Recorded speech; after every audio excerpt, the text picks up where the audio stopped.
Добрый вечер, друзья! Итак, самые значимые моменты в спорте за последние 24 часа. Ветераны специальной военной операции Джамалей Цычоев, Абукар Хашигульгов, Микаил Махлоев и Али Хадзиев стали призерами турнира Кубок защитников Отечества в Ставрополе. Их команда продемонстрировала отличные результаты в настольном теннисе и пауэрлифтинге. Поздравления и пожелания нового успеха ветеранам адресовали руководитель ингушского филиала Фонда защитники Отечества Муслим Аздоев и исполняющий обязанности министра спорта Ингушетии Руслан Белхароев. Призерам в ходе торжественной встречи вручили почетные грамоты. Межрегиональный Кубок защитников Отечества собрал 130 ветеранов из СКФО и ЮФО Донецкой и Луганской Народной Республик. Победители встретятся на финальных соревнованиях, которые пройдут в ноябре в центре «Сириус». Спортсменка из Ингушетии стала призером международного чемпионата AJP по джиу-джитсу. Лиза Хамхоева завоевала серебряную медаль в весовой категории до 63 кг среди девочек-подростков кимоно GI.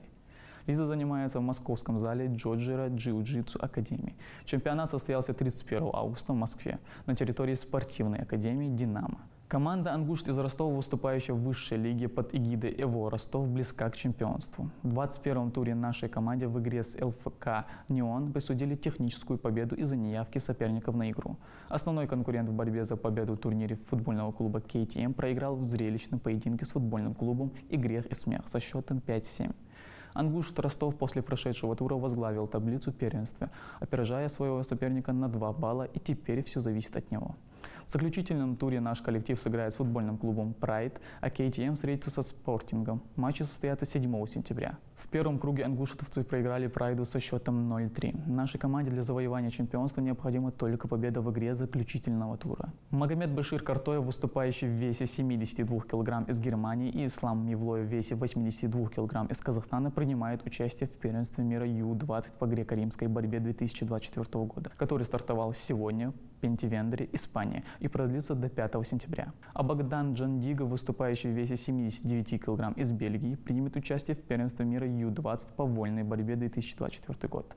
Он стартует сразу же после классика в Испании 6 сентября и продлится до 8 числа. С 3 по 6 сентября в Назране пройдет боксерский турнир среди юношей от 14 до 15 лет, посвященный памяти погибших в зоне СВО и направленный на профилактику наркомании в молодежной среде.